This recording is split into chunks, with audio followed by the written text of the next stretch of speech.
Welcome back to the Yakuza Fan Podcast, Episode 7, for October 4th, 2016. Why do we have the date? Just so that people can keep track of when these episodes are recorded. Okay. Because of the way that we post them... Because of our news?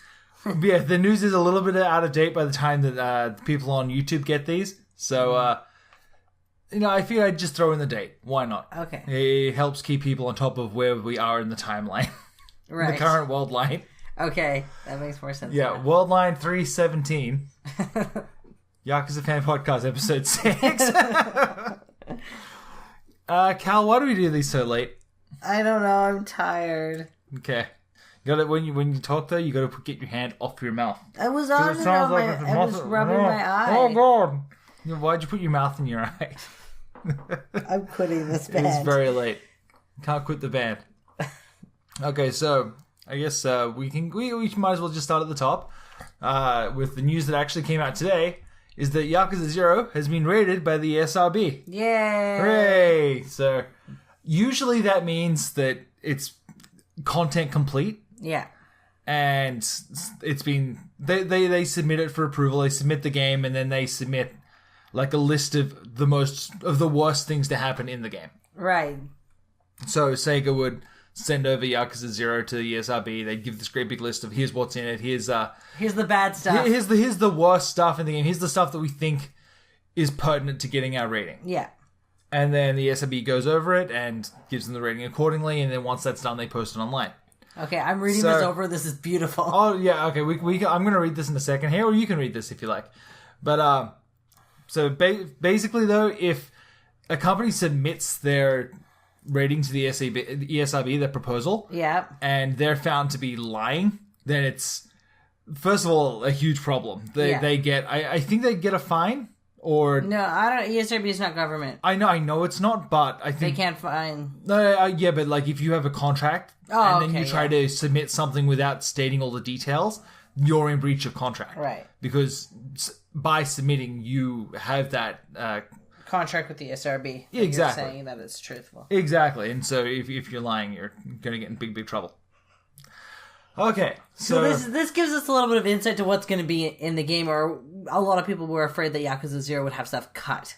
Yeah. I've been hearing actually a lot of people. It's so funny that we haven't had anything cut from Yakuza since 3. Mm-hmm. We went on this tangent before. Yeah, and people are still mad about it. I literally just finished reading an article, which was the original press release from Sega. Mm-hmm.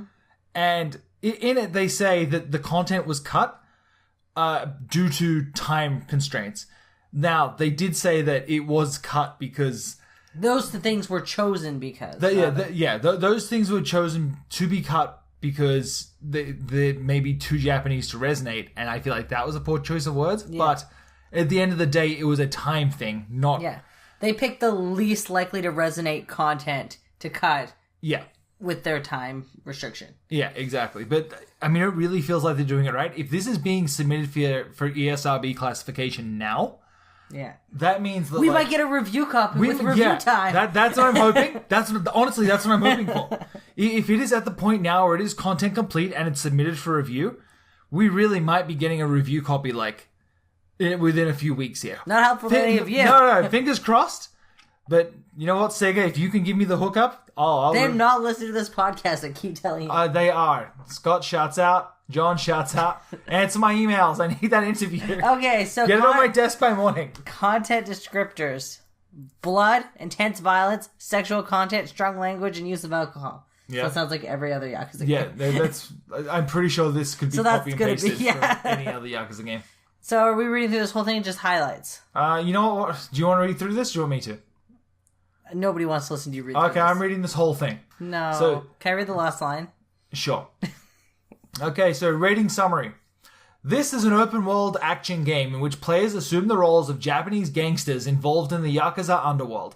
As players explore various districts and follow the storyline, they engage in missions that often involve fistfights with thugs or rival gang members. Okay. Characters can also use weapons such as bats during frenetic combat sequences. Players can perform scripted moves after building enough meter. These heat actions depict characters breaking necks, slamming heads into walls, and shoving bats inside enemies' mouths. Violence is often accompanied by gunfire.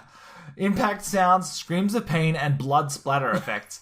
I love the way they have to write this. This is awesome. Cutscenes depict intense acts of violence, characters shot in the head, a bound man tortured with a sledgehammer, a character impaled by spikes. Oh, sick! The game contains some sexual content, men groping women's breasts in a nightclub, a man guiding a woman's hand over his crotch. Players can also opt to visit parlors where they can flirt with women over the phone. Close-up images of a bikini-clad woman are shown in the background. During the course of the game, players can order and drink whiskey at a bar. A status icon indicates drunkenness. Another sequence allows players' character to change in-game... Wait, to what? To engage in a game of darts after consuming alcohol as the screen blurs and shakes during gameplay. The words fuck, shit, and asshole appear in the game. In the dialogue. Oh, whatever. In the dialogue. I want to read the last line. It's okay.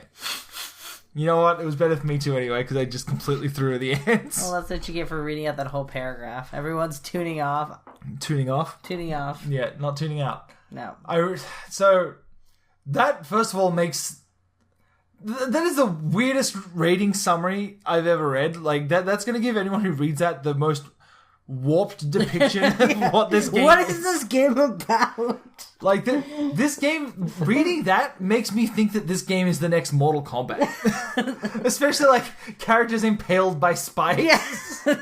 This game where you see men groping women's breasts and then shoving bats in their mouths. Yeah, surprisingly, though, am I crazy? They don't have gambling. Like, not like the content descriptors in the rating summary doesn't include gambling.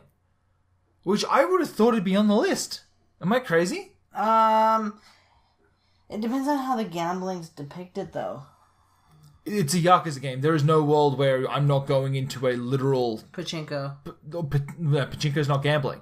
Get that right. Yes, of course. Where I'm not playing blackjack or something like that. You know, I need to Google this right now, because there has to be, like, blackjack or something in Yakuza 0, right? There has to be. Yeah, here we go. Poker, blackjack, roulette.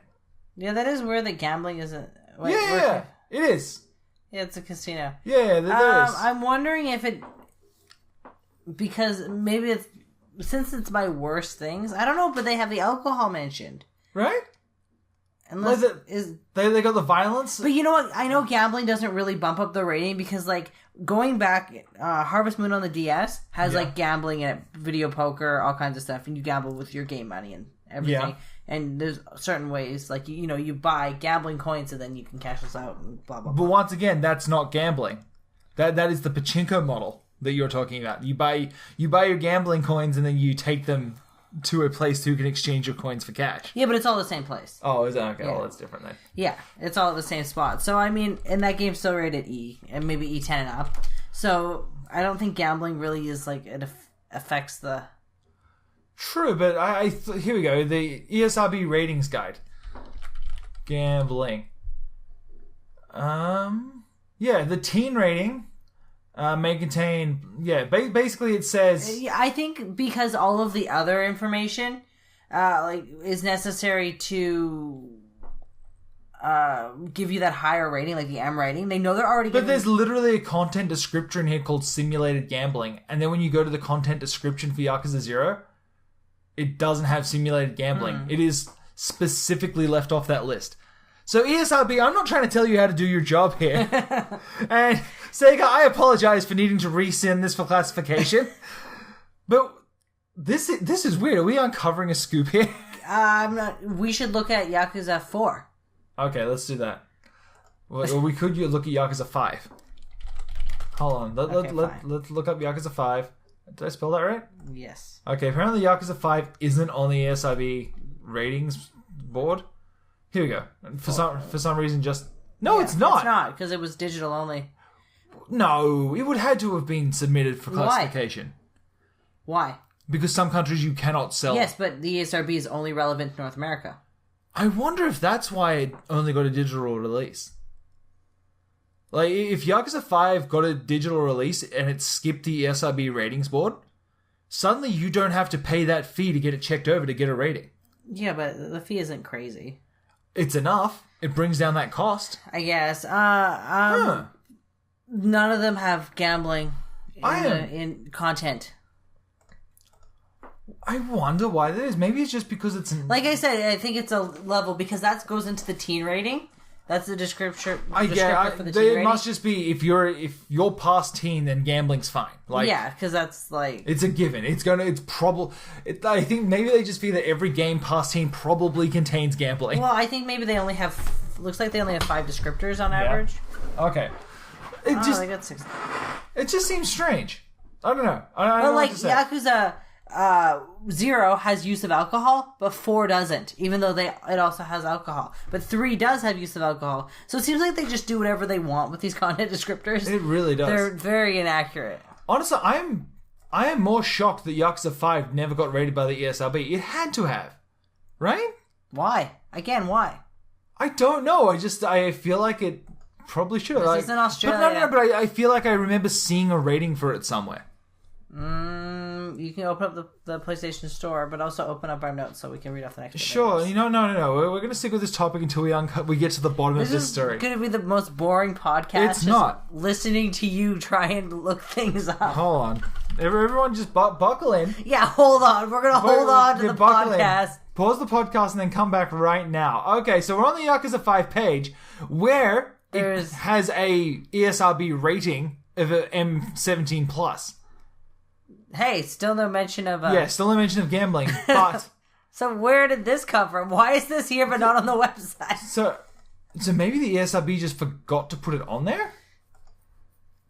That is so bizarre. That is crazy. Is there multiple pages? Am I missing something? Does it have a different... Maybe it has a different name on their site. Maybe they, internally. Ryugagotoku? Okay, this is. Or they have a digital only rating board somewhere. I guess. I don't know. This is bizarre, man. All right. I need to know. Yeah, I realize that I'm bringing this podcast to a screeching halt, but I need to know. This is I don't know. Okay, let's move on. So Yakuza 5 is missing from the Someone website. let me know. Someone contact the ESRB for me. I know as a pseudo-journalist I should be doing this, but no. You guys do it. Yeah, someone tweet the ESRB for me. Mostly because as soon as this podcast is done, I'm going to completely forget that I said all of this. Right. Although I am going to go back and edit this later to make me seem way smarter than I am. Okay, so speaking of someone who's way smarter than I am. Yes. Good. That's a segue. This is a great segue because this person is a genius. Let them take the fall for our opinions. Okay.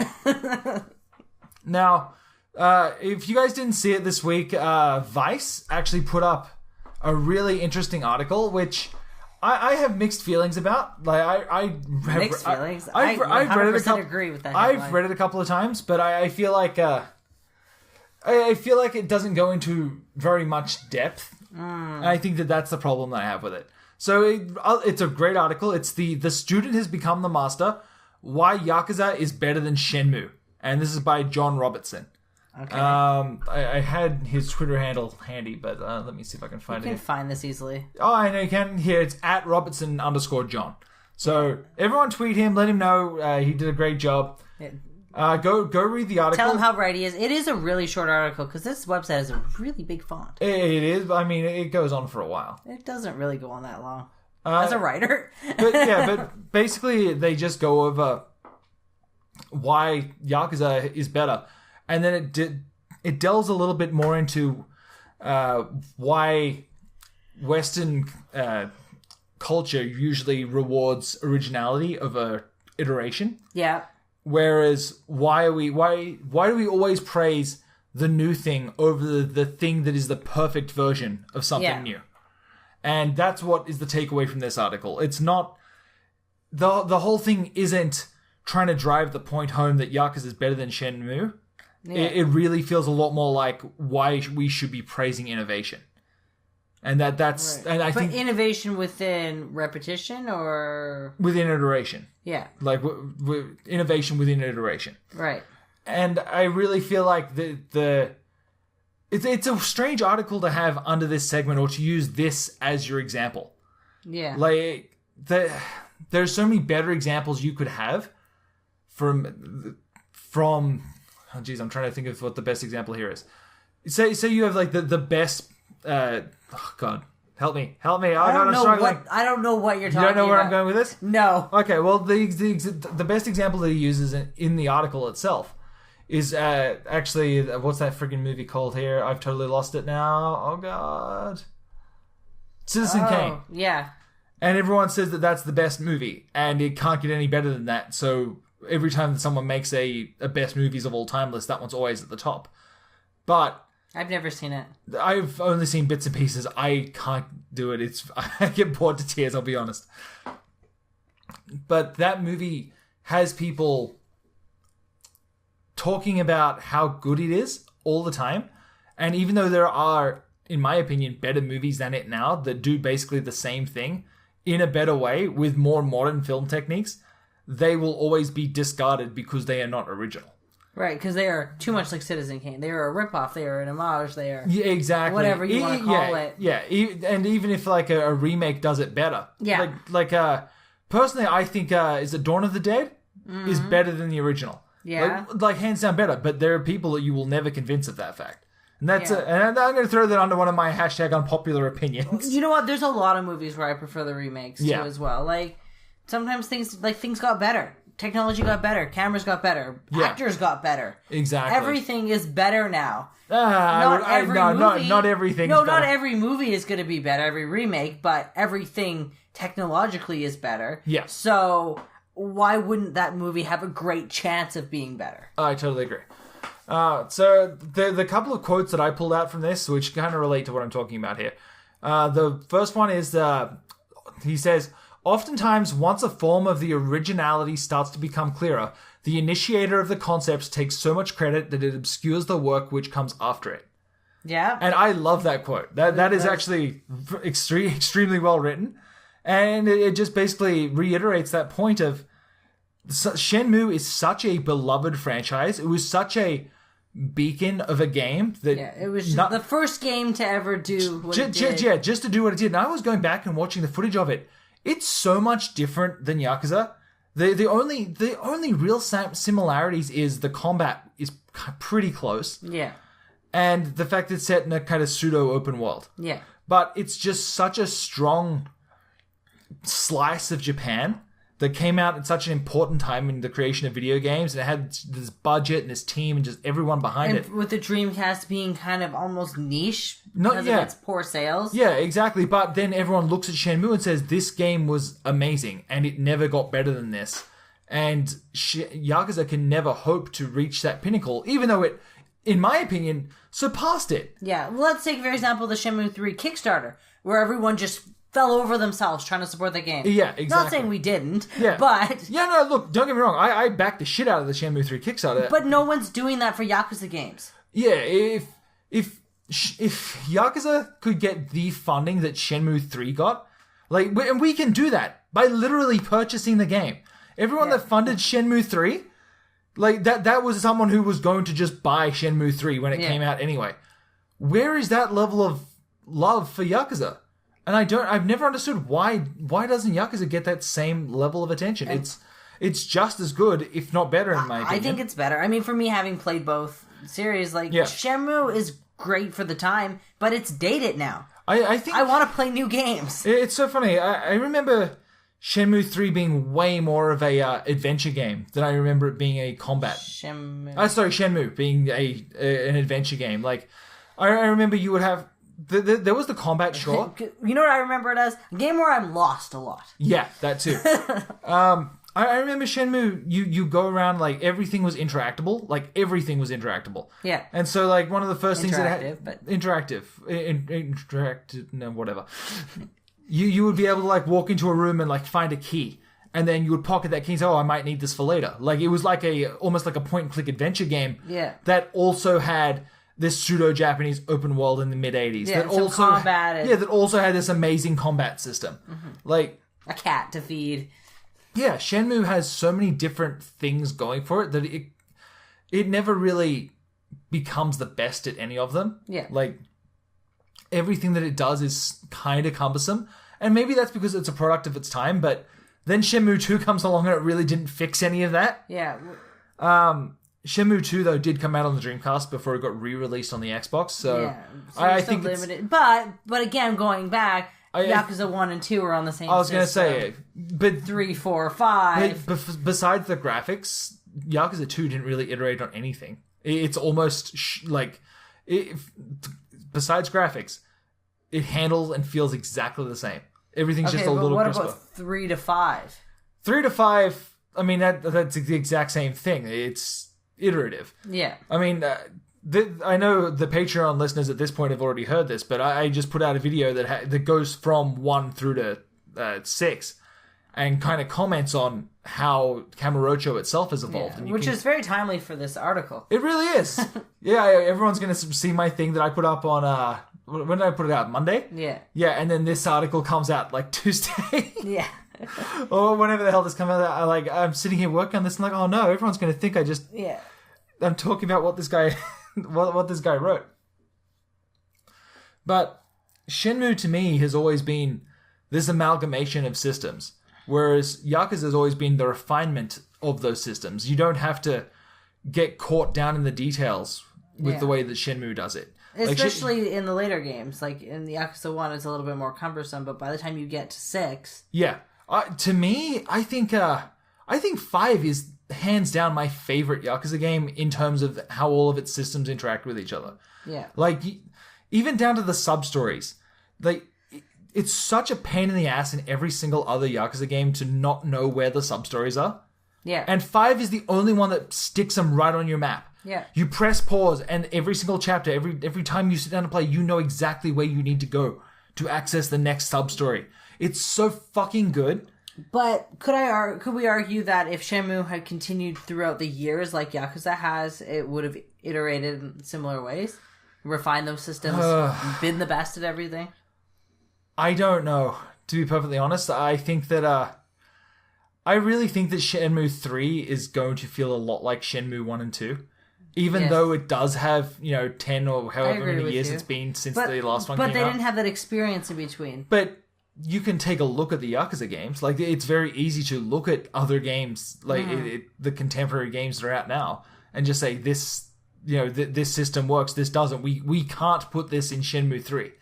People aren't going to accept this because... But they think that... But there is that trap that you fall into that this article talks about the first thing being... And then, everyone thinking the first thing is the best, so they Shenmue 3 will never compare to Shenmue 1. No, of course not. Never. Like, the best ending that Shenmue could have got is that one that Mega 64 did. Where, like, Ryu farts to the moon and has a fist fight in outer space. Like, that thing is absolutely ridiculous, and it is the only thing that could possibly top Shenmue 1. Right. In terms of spectacle. Like, Shenmue 3, I feel like is going to be a very slow burn. I think it's either going to have to be really, really good, like best at everything. Yeah. Or exactly like the first game for people to be happy. I mean, if it's still going to be set in, like, the 1980s, it's going to be so weird. Like, and this is one of my other points. Why the hell hasn't Sega got the Yakuza team to work on Shenmue at any point? Like, instead of Binary Domain, which I love Binary Domain, don't get me wrong. But why the fuck wasn't that Shenmue 3? Yeah. I don't understand. Like, well, and people clearly love this franchise. Yeah. Like I said, they were falling over to kickstart the thing. Do you think Sega has no idea how popular Shenmue is? Like, especially Sega Japan. Like, yes, because they think North America doesn't understand Japan, and Shenmue was a game for Japan. I don't think they do. I honestly don't think that Shenmue was a game for Japan. I think Shenmue was a game for the world. Because originally, the original plot was, I think Shenmue was going to be set over like 13 games, and each game would have you globetrotting to a different location. Okay, that's why you start in small town Japan, and then you go over to Hong Kong. Is it Hong Kong or Beijing? I can't remember. I believe it's Hong Kong. I can't remember. And at the time in the 80s, I believe Hong Kong was not part of China, wasn't it? I thought it was the other way around. I can't remember. What are you talking about the other way around? Yeah. Oh, sorry, it was owned by England. So maybe I can't remember. Do you understand anything about history? It's been a while since I was in school. I'm an old ass man. I don't know anything about anything. Yeah. So the idea would be that you would go globetrotting with Ryo around the world to catch your father's killer. Mm-hmm. And if you look at the original design documents, it's like 13 games long. And he made it 2 in, and no one bought them. Right. Like, it's just... But it got a second chance on the Xbox, and it's such a shame that it just failed. That's because it was 2 and nobody played 1, and we know from Yakuza that nobody buys numbered sequels halfway into the series. Yeah. Especially one that follows a narrative. Yeah, narrative is the worst. See, Yakuza, though, the way that it's written is that every game is standalone. Yes, but Shenmue was a very distinct... is cliffhanger after cliffhanger. Like, it was going to be 13 games of cliffhanger. Or 12 games of cliffhanger, I guess. Lord willing. Yeah. And then at some point, I remember when Shenmue Online was going to come out. And at some point, that was under development. I think it was a Korean MMO, but they had the Shenmue license, and it was going to be this Shenmue MMO that had like a fighting system in it, and it was weird. And I don't remember every detail about it. I just remember going to the site and like, I think maybe I put in my email address to be notified of updates or beta access or something. I never heard anything back. It never came out. And then PSO2 came out, and that was the end of that. Right. That to this day, I want to know more about Shenmue Online, because I really feel like that would have been something that I got into. I've never really got into an MMO. Yeah. I would have been all over Shenmue Online. I don't know what you could have done. Honestly, killed your father. Yeah, well, that's just it. That's the plot of Shenmue. What the fuck do you do in Shenmue Online? How do you make that interesting? How do you keep... You don't. Like, at least PSO has the different jobs. Like, oh, we need to defeat this monster. We need this many of this item. Go down... It's like every MMO. Yeah, go down to the planet, kill all these things, bring it back. Everyone but you have played it. Yeah. What the fuck what would you do in Shenmue Online? We need to find the 4 Voodoo. Go down to this planet and get the... Like, I don't understand. Go over to this country, maybe. I don't know. But Shenmue is one of those games that was really victimized by its console release, like, because the Dreamcast failed miserably. Yeah. And nobody had a Dreamcast, so nobody bought it. The people who did have Dreamcasts didn't buy it because I don't even remember seeing it very briefly in stores. Shenmue? Yeah. And it wasn't well advertised, didn't know what it was. Plus, video games at that time were still kind of dominated by children. Especially because our generation kind of was other than the Atari generation, like, we really grew up with them. We were the driving force behind getting them to where they are now. Like, there's a reason the average age of the gamer is 30 years old. Because, like... we started as kids. We started as kids, and we just grew up with games. And, I mean, I've got kids, and they're all into their games now, but I would love to know in 30 years what they drive the game industry into. Yeah, where is... Because for right now, it's all Minecraft. That's all my kids play is Minecraft. Yeah. Like, so sometimes they'll play, what is it, Animal Jam? Stuff like... with these weird online games. Dragon Quest Builders, and they play... Dragon Quest Builders, but I mean, that's Pokemon. That's an iteration on Minecraft, though. That's just... Yeah, but Minecraft's an iteration on other things. I understand that, but... They did it best, and... That's the thing. If you're going to iterate on something, don't let anyone know you did it. Yeah. I think that if... You're detracting from my point. Okay. I was telling you something. Oh, okay. Let's loop back around to your point. What was your point? It wasn't well advertised. Well, it wasn't well advertised and everything, so Shenmue kind of failed, but it's one of those games that, thanks to the internet, to YouTube... Yeah. All of that stuff, it kind of grew in popularity over the years. Yeah. Like, another good example is Earthbound. Yeah. Or Super Mario RPG. Games that were not accessible at the time have been through emulation, through... I think, like you said, Earthbound is the best example of that, where the Earthbound 3, or Mother 3 is out, and it's got a fan translation patch, and it is... I think it is just as popular as the original, like as Earthbound is. Like, I don't think the one on the NES ever will get that same critical acclaim. Just because it's crazy hard. You have to play it with that patch. Oh yeah, I played the original Earthbound on the NES with the fan translation and the easy mode patch. Yeah, and I think I did it on my PSP, so I had like this insane frame skip. It was fantastic. It was the best way to experience that game because that game is a fucking chore. It really is. But yeah, Earthbound was one of those games that it came out, nobody bought it. I know we picked up our copy for $10. I didn't know Ness was a thing until I played as him in Smash. But you didn't know where he was from. Oh god, no! The first time I found out where Ness was from was his character description in Smash. That was it. I was like, who the hell is this guy? I've got no idea. And wasn't he a secret character? Yes, he was unlocked. So he wasn't in any of the promotional material. Yeah. At all. Like, I remember just checking out the Smash website. I think it was smash64.com. Mm-hmm. And every week they would post, like, a new thing from Smash. Okay. I'm pretty sure they do the same thing now. Like, it's the same advertising marketing schedule where as they're coming out, they'll post, like, a character, an item, a stage. Yeah. And then all the way up until release. But because Ness was an unlock, they never posted about him. Mm-hmm. And so when I unlocked Ness, I'm like, who the fuck is this guy? I had no idea. I feel like we've gotten way off topic here, but I really love Smash Bros. No, any chance to talk about Earthbound, I'm there. Because this is like, I didn't play Shenmue when it came out. Yeah. I played 2 later on onto the Xbox, but I didn't play 1 when it came out. But Earthbound is one of those games that I can lord over people. I have a copy of this game. Yeah. I legitimately played it long before I realized that it had any cult following or anything like that. But so, I did the same thing with Shenmue. As soon as when that game came out, we picked up like day of, and then just fell in love with it. Like I've never been so drawn into a game like that than I have Shenmue. Like Yakuza is really good, but I think that that's also an age thing. Yeah. Like that I got Shenmue during kind of my formative years, and I was at that point I was just really like getting into anime, Japanese culture, stuff like that. So I sat down to play Shenmue, and it's like, holy shit, like this is like one of my Japanese animes. It's just fantastic. It's funny because we would have been around the same, like it would have been around the same time period that you would have been playing Shenmue, and I would have been playing Earthbound. Yeah. That's how late Earthbound came out. No, I understand. But, like there's a reason both those games failed. Yeah. Oh yeah. Yeah. I really wish. Everything on the Dreamcast pretty much failed. Yeah, I really wish I would have given Shenmue 2 a better chance. I never got through it all the way. Mm-hmm. I've played it like 2-3 times now, and I always stop at the exact same place, and I don't know why. It's just I get distracted with something. I think the last time I played it, I got to that place, and then I think I got obsessed with Yakuza. So yeah, because you had picked it up on the Xbox. Yeah, exactly. Like we just got an Xbox. I just found like a used copy of Shenmue 2. I'm like, oh shit, I've never played like Shenmue 2, like more than like 10 minutes. And I'm like, really? I rented that from the video store because I heard good things about Shenmue. Yeah, but that's how the fuck are you going to get into Shenmue 2? Exactly, that's what happened. Like I know they've got that. There's a video that. And comes I did watch that. Yeah. But even then, it's not as good. No, I think that you need to experience those games. You can't get everything there is to know about these games from just a video.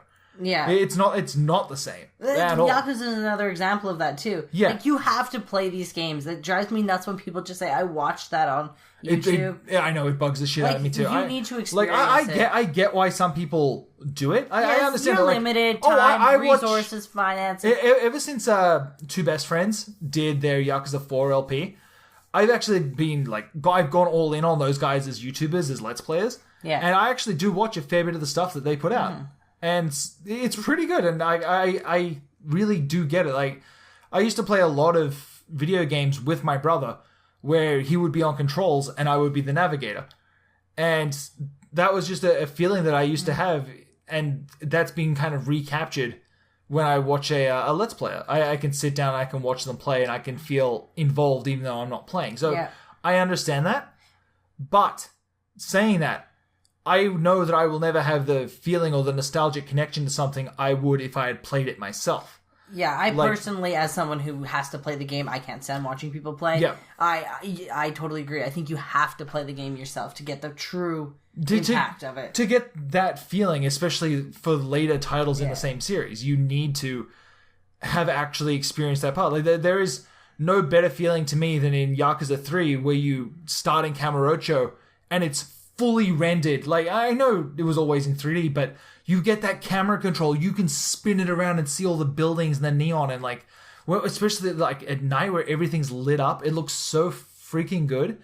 And sure, like even at the time, it wasn't the best looking game, but that feeling of just that openness of wow, I'm in Kamurocho.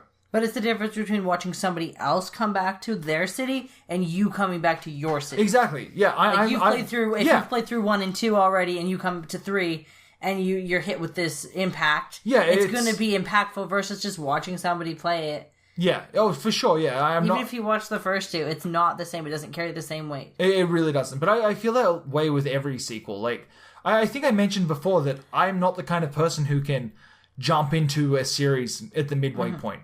Like the only game I've ever done that for is the Persona series. But they don't follow. I know they don't, but even then, like there's still small. But 1 and 2 are awful. I've tried to go back to Persona 1. It fucking sucks. I'm sorry. I tried real hard. It is so difficult and just so boring. I can't. It's first person, isn't it? I believe it's first person dungeon crawling. Yeah. But once you put a dungeon in first person, I'm out. I played the PSP version, and I don't think that was. I think they made that a top down isometric, maybe. I don't know. I can't remember. I haven't played it for a few years, and all those games kind of blend together.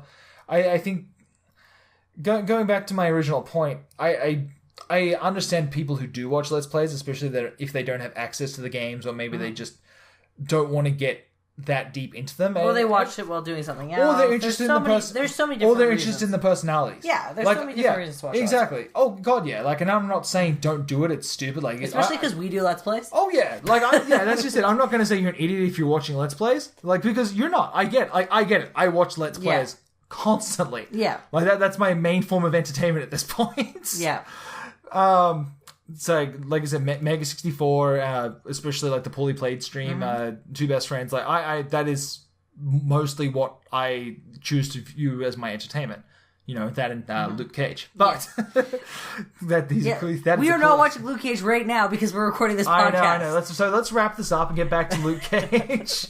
But I really do feel like Shenmue has to be experienced to be understood. I don't think, or it's one of those games where if you're not familiar with it or its impact, then there's a quote in the article that says that if you don't agree that the game is the best game ever, then you're looked upon as an idiot. And I agree. Like, not with the idea that you're an idiot for thinking that it's the worst or the best. Sorry, you know what I mean? Yeah. But that it's hit that cult level status where every pretentious dickhead is going to look at you and say, "You don't like Shenmue? What is wrong with you?" Like, somebody's going to shame you for not liking it. Yeah, and I love that he uses the word fetishized in the article because I think that is such a strong word and it does relate to this situation. Yeah. Like, people are obsessed with this game in almost Yeah. That's, you know what, that's the other quote that I actually pulled out of this because I wanted to read that one out to you because I really like this one too.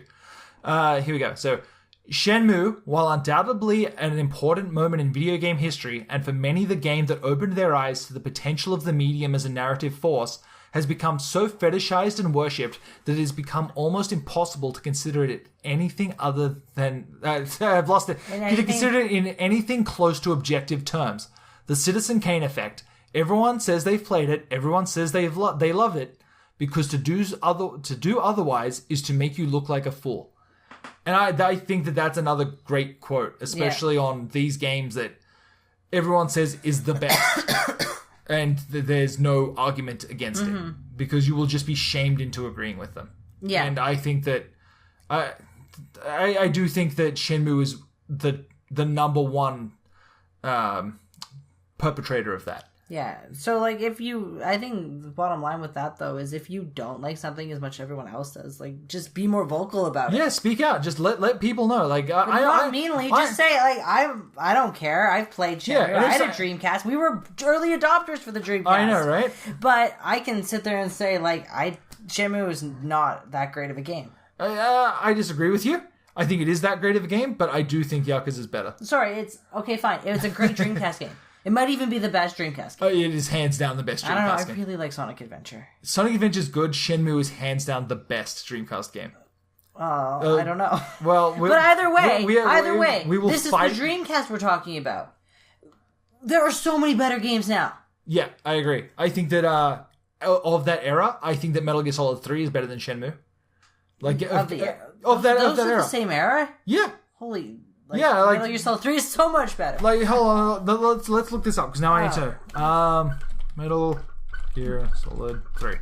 So Metal Gear Solid 3 came out in 2004. So no, they're not even close to the same era. Oh, Shenmue came. That would have been 99 or. Oh yeah, came out in 1999. That's so 5 years gap. Yeah. So okay. So what about MGS2 then?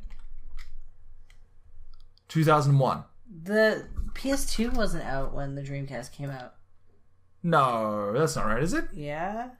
Okay, so 98, Metal Gear Solid 1 came out. So we went from Metal Gear Solid 1 to Shenmue within the span of a year. The Dreamcast had way better graphics. Oh, yeah, it really did. It overpowered everything that was out at the time. The Dreamcast is so good. I feel like that it was so ahead of its time. It really was. Like with the internet connectivity. I remember downloading songs for like Samba de Amigo. Yeah. And just being so thrilled that I was just getting more content for free at the time. It was so good. Yeah, that was before paid DLC. Oh, man. Samba de Amigo, if you guys haven't played that, check out Samba de Amigo version 2000 on the Dreamcast. Just pirate it at this point. Yeah, like, no one cares. And if you have a Dreamcast, you can just pirate games now. Like, yeah, okay. Yeah, there's nothing stopping you. But honestly, check that out. We have the maracas. Of its time, I do think that Shenmue, it did have games that did rival it. I do think that the original Metal Gear does rival Shenmue in terms of what it narrative, does. like just when that quote about opening your eyes to what the medium can do with narrative. Yeah. Metal Gear is Metal Gear is the narrative, and that is amazing. But Metal Gear is another one of those games that people look at that and say games never got better than this. Like, really? Because there was more Metal Gear games that are all better than it. Yeah, I totally agree. I think the Metal Gear 1 is not even 5 or which one? Phantom Pain? Yeah.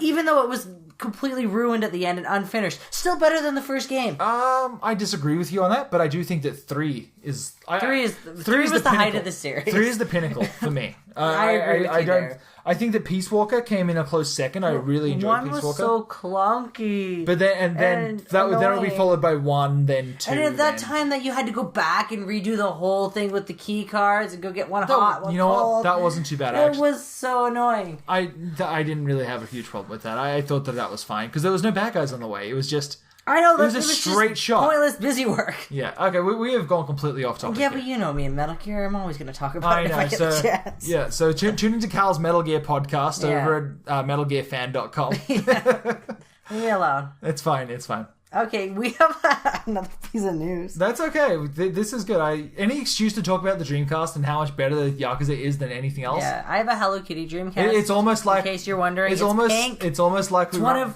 fan site where we're going to go off on crazy tangents. So with a Hello Kitty game and a Hello Kitty internet browser. Yeah, and I believe there was only 5,000 of those. I said that. You were listening. No, I was yelling in the microphone. I couldn't help it. I was looking up this Yakuza. How could I resist limited edition Dreamcast? How could you resist a Hello Kitty Dreamcast? Yes, you got the cool pink one. And it's a keyboard, so we can play Typing of the Dead. It's a bright pink keyboard. It's fantastic. So, the other news that just came out is these Ryuga 6 retailer-specific pre-orders. In Japan, right? Yeah, in Japan. Because, I mean... Yeah, obviously, it's 6. Yeah. Shut up, I'm tired. Yeah, I cannot stand retailer-specific pre-orders. I agree. But usually in North America, they're just shit like, you get this skin, you get this skin. But that's the problem. In North America, they are way worse. In Japan, this is almost comical with how bad these are. Like, let's just take a quick look at the list here. The best one is... Like, the one from pre-ordering from Amazon gets you a theme. That's comparable to the Yakuza 0. It's just as bad as the Yakuza 0 did pre-order. But I guess at least you get this for pre-ordering a physical copy. But I mean, that's the worst. You get a shitty static theme. Okay, awful. Yeah. Next. Okay, Family Mart, you get the Tojo Clan keychain. Okay, that's cool. That is probably the coolest thing on the list. Yeah, but like, I would prefer that over like, you get a new costume. I totally agree. If one store had that over costume, yeah, I totally agree. I would be like, yes. Yeah. And this here, the one that's sold by Sega themselves, is hands down the best one. You get like metal etched glasses. Those are so cool, right? They've got. Are they sake or are they just? They're just glasses that have like metal etched around. Like, okay, those are cool too. Like, why don't know? You know what? You said that these are terrible. This is worse. This is so expensive. Like, this is so prohibitively expensive. You also get a plate. You get a Tojo Clan plate. Oh, that's cool too. You get a whole meal set. No. I think this is just like a display plate. Like, so imagine that it is one of the, like a platinum plate that you get in the game. That's cool too. You can go to the Ebisu Porn. We have a plate rack. Calm down. I have a spot for this. Oh shit! Don't tell me that.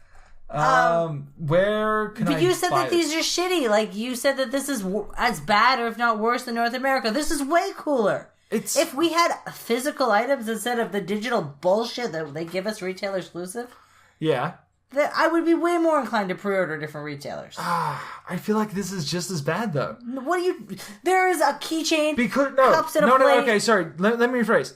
It's not the products themselves that are bad. It's the fact that they're retailer exclusive. That is bullshit, and that's... Yeah, but it doesn't bother... As far as I know, that is kind of stopped in North America, which is fucking great, because I hated it when that was the thing. Again, it was usually like, you get this exclusive gun. But that's the problem, because they would have like these 50,000 different things that were in different places. They were all terrible. Some of them were like overpowered, and you could bring them into multiplayer, and then you could use them during multiplayer to completely work the other team. Well, don't play multiplayer like I do. Well... I mean, if you're buying Call of Duty and, if you get a thing that unlocks a magic gun that, shoots at a higher rate than everyone else who's currently playing multiplayer, it breaks the game. Dark Souls was another great example of that. Dark Souls 2 specifically, some places you would get like a specific sword or a specific shield. Really? Yeah, it was bullshit. Like, that is bullshit. They were completely I'm angry now. Yeah. Now you brought Dark Souls into this. Yeah, it broke the way the game worked. Could I get a rapier early on? No. Well, then what? But you could get a shield. But why pre-order if I can't get a rapier? So say you pre-order though, you start as a depraved class, and then you get the shield from the DLC. Yeah, right away. You get it right off the bat. You just get a free shield, even though you're trying to play as depraved. And it's like, well, yeah, it might be good for some people, but if you're trying to roleplay a character and you've got a shield sitting there, it's like, you're not really depraved if you start with all this pre-order bullshit. Who roleplays? A lot of people roleplay, like especially the multiplayer community.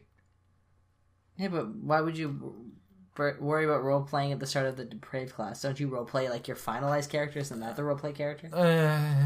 So.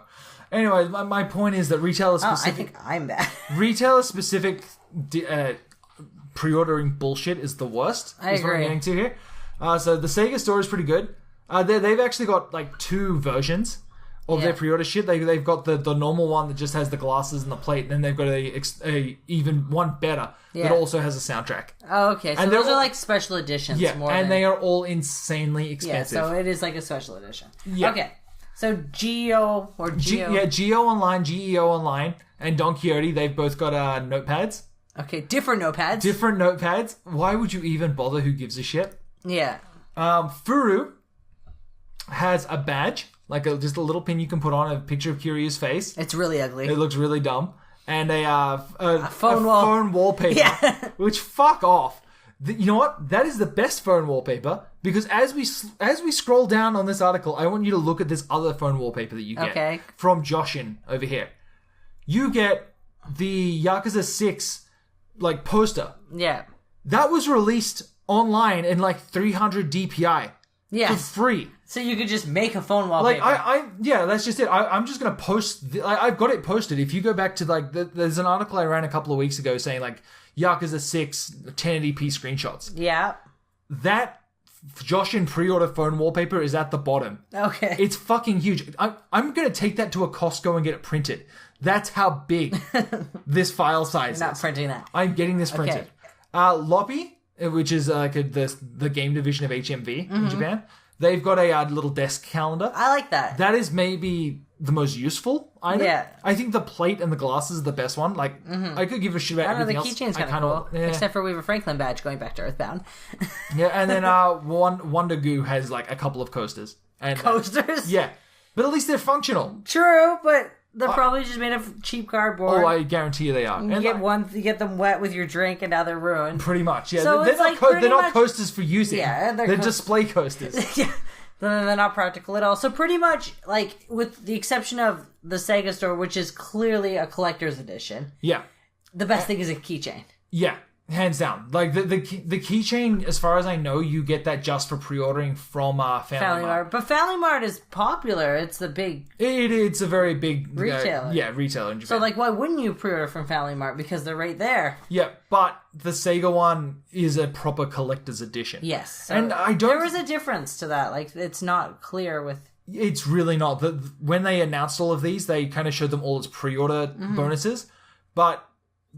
The Sega one isn't a pre-order bonus, it's the DX edition. Yeah. Like, pay us an extra, like, $70 and you get glasses and a plate. Right. It is... It's like highway robbery. I think it's even more than that. I think it's like pay us an extra $100. That's insane. It's crazy. It's not as bad as the Famitsu DX editions because they do insane ones. Yeah, are they the ones that bundled the figure with Metal Gear and?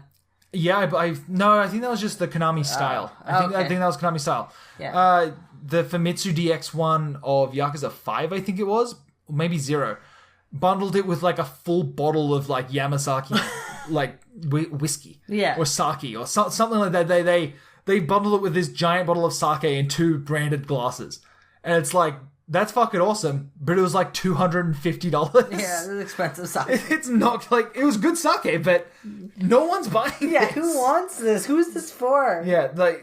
I feel like this is just for... I want to know, I want to talk to the person who's like, yes, I need this $250 bottle I want to talk to the person who bought that. So if you bought that edition, contact me on Twitter or on Facebook and let me know. Yeah, we want to know what's going through your head when you buy that. Yeah, so, I don't know, if you've got the means to pre-order, go for the Sega M10 Store Edition. That's hands down the best one. If you can afford it. If you want some cool... If not, pre-order from, Family Mart or...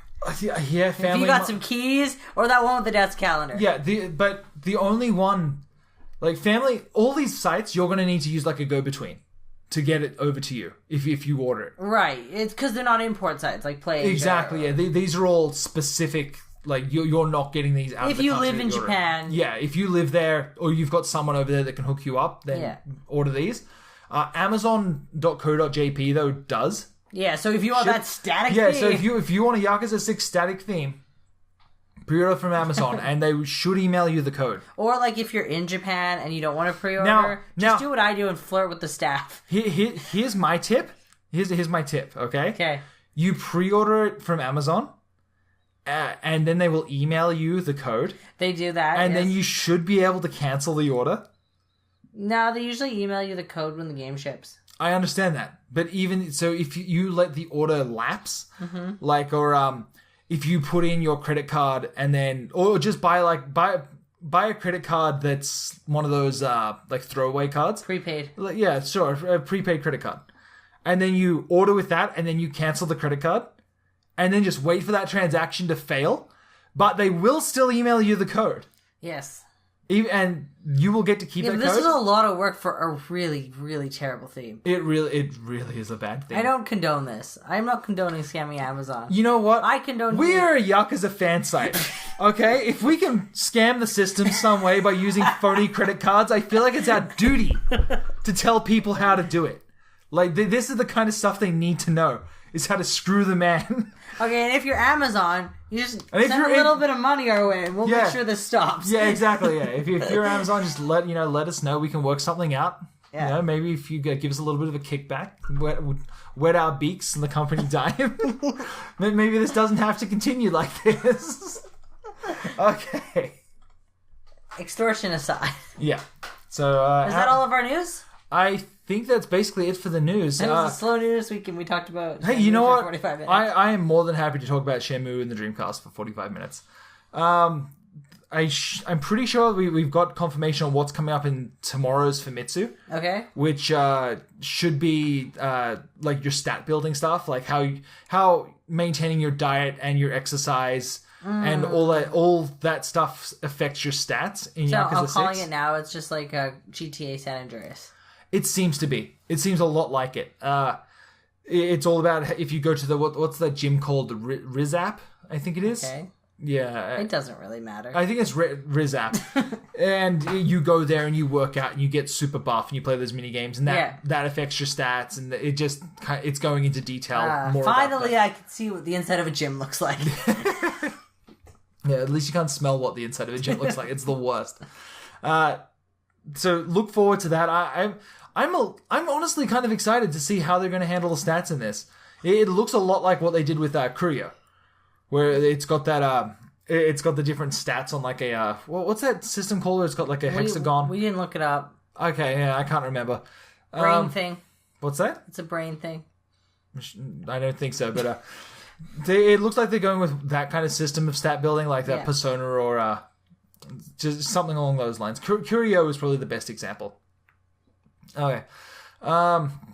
is that it? I think you're in charge of this. Yeah, I think that's literally everything that's been announced this week for Yakuza 6 and 0, and we still don't have any confirmation on the business edition being available in Europe.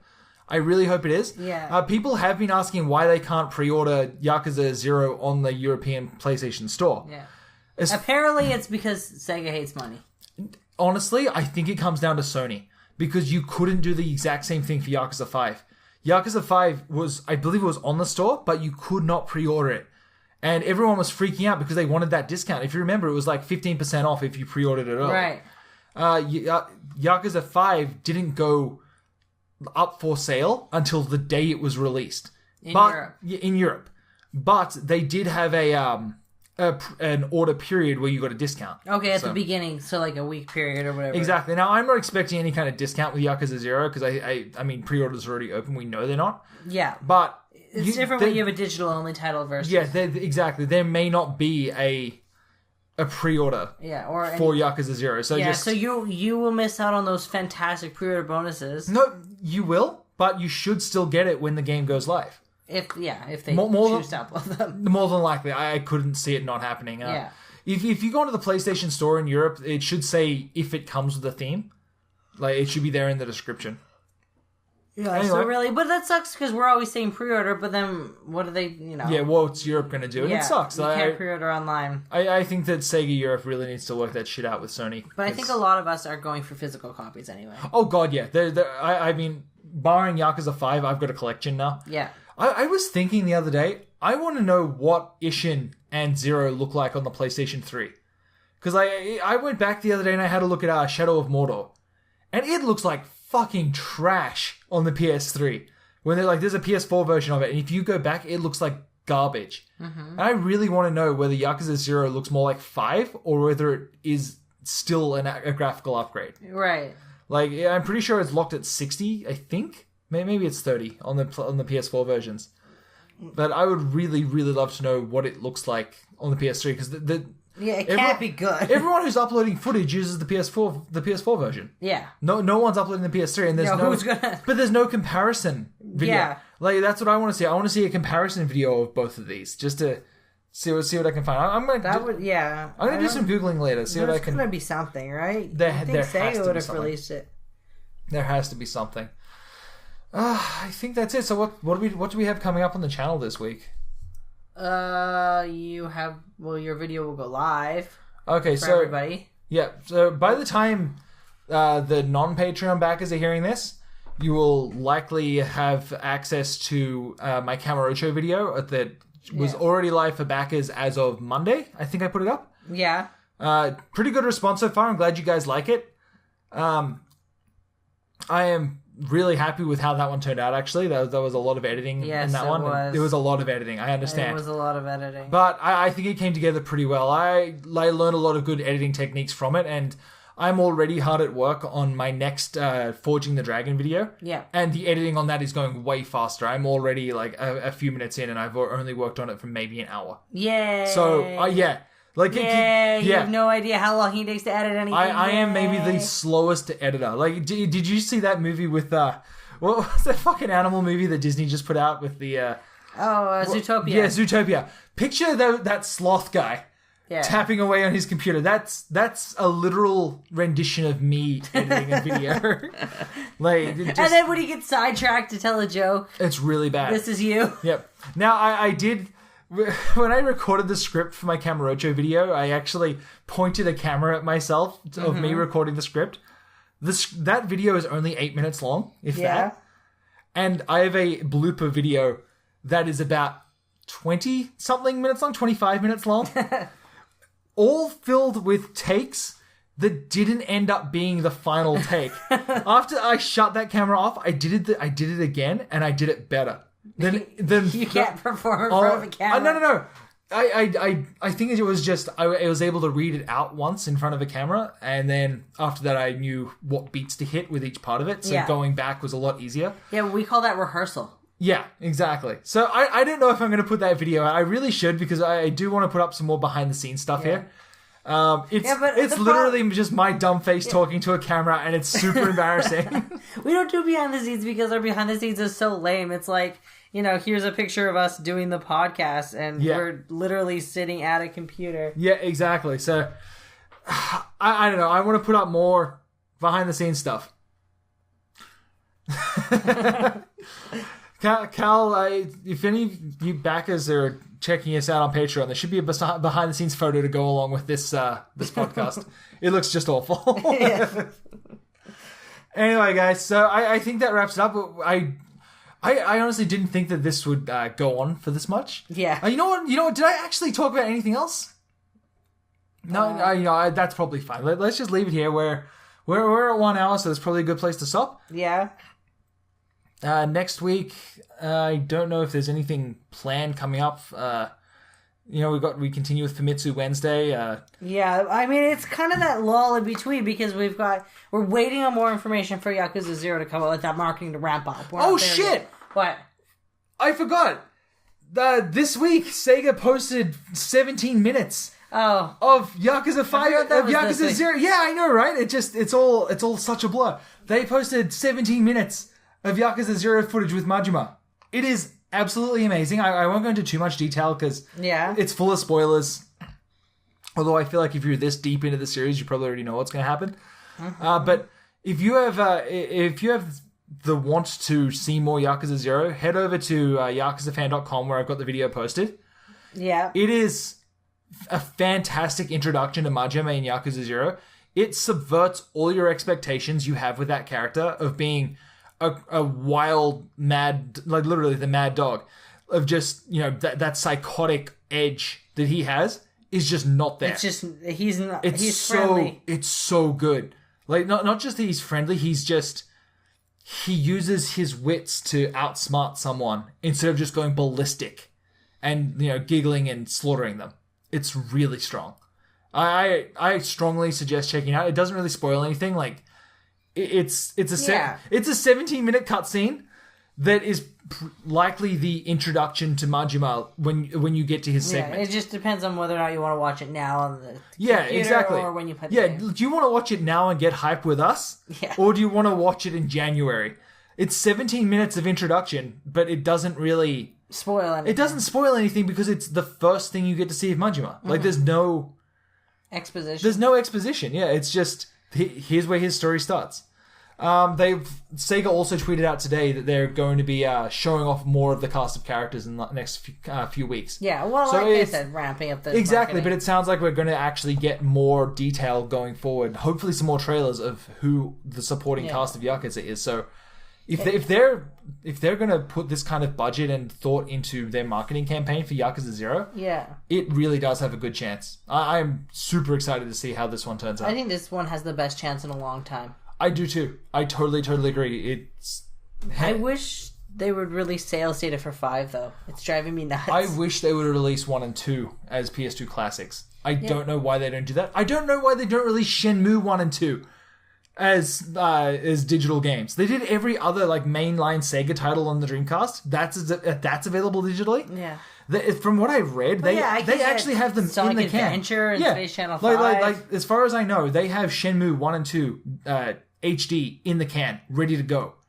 But because of some weird licensing or something, they can't pull the trigger and put it out there. That's crazy. Right? Fix this. Yeah. If Sega, if you're still here, I don't want to play it on the Dreamcast. I don't want to hook up my Dreamcast. I wonder if there's an emulator or something, but I will because I want to redo Shenmue.